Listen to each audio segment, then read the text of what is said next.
So we put the old foam finger there now and kind of gave you that feeling of swinging underneath that lower and shallower. We're getting a much better path into the golf ball. It's just controlling that club face, okay? So this left-hand one was kind of pre-grip change there when we sort of looked from the front there, okay? As we said, you were gripping up in the palm too much, kind of across here. Left thumb was more on top rather than off to the side. So when you came back, the face would have been aiming out to the right, which imparts that kind of spin on the golf ball. The way you kind of fixed that was then sort of just throwing that shoulder over the top. Okay, and when you took the golf club back, the backswings on both these is much better in terms of arm height, which you can see. But from here now, that kind of throwing over the top, the club just before impact about here now, if we put a line through that shaft, we can see it's basically outside of that golf ball. So that was a foam thing there, you're whacking that, yeah? So if you know the club face is aiming off to the right, your instinctive reaction is, okay, well, I'll just swing the golf club to the left somewhere and just swing it left to target. The problem is it creates another fault in terms of where you're going to strike the golf club on the ball there. There's a pretty good chance you're going to catch the hosel of that golf club if you're not careful. There you see the club face now, that's the hosel of the club. That joint of the shaft and the head is a good chance it's going to ping off to the right there, okay? So the feeling of this club now as you look on this right hand one, if we look down here now as you come in the golf ball, swinging underneath, look at the shaft there, you see. So there's the shaft here. The ball's there, it's left of the golf ball, yeah? You're swinging through underneath, you're not really hitting that foam finger. There may be a little clip in there slightly, but that's more the shaft, to be fair. But a much better movement. Now, the ball did go a little bit to the right, as we'll see here now. Okay, good strike. You see where the ball hits the screen on the top there, so you hit the screen up here, just because the club face was slightly open, okay?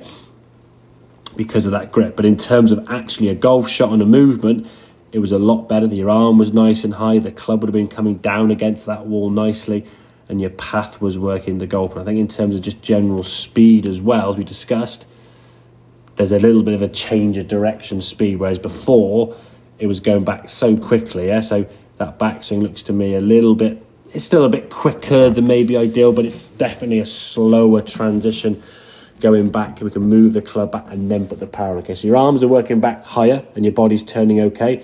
It's now this feeling of swinging underneath that foam thing, whether you just put a head cover on the edge here somewhere or just some device in the way or whatever it may be.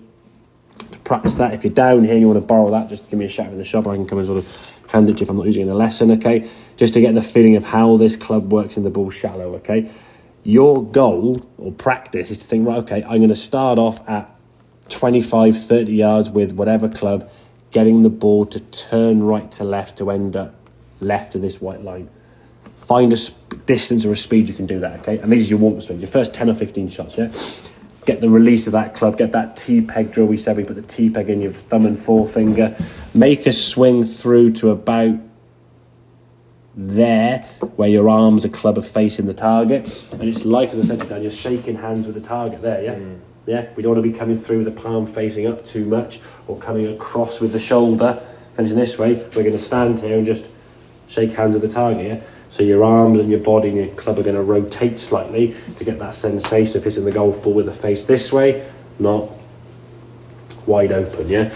So you started off, I think when you get to about 75%, you're okay. It's when you start going beyond that the shank comes in. So it's basically practicing at 75% till you can do it without even thinking about it, and then go to 80, then 85, and then 90, yeah? So you're sort of learning that feeling through impact of how that club hits the golf ball.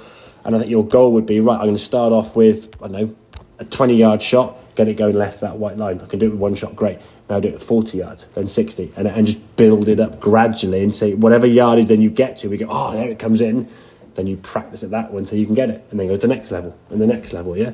It's all about controlling that face. Your specific goal now is working on club control, getting the face of that club to interact with the ball correctly, not coming in wide open, and then not fixing that by trying to swing around the corner out to him, and then probably shanking it or topping it, okay? Does that kind of make sense, yeah? Yeah, makes sense, so yeah. Definitely looser, definitely a better grip position. If you want to ever take some vids or photographs of face on just to check your grip, feel free to do so. We can just check where that position is, okay?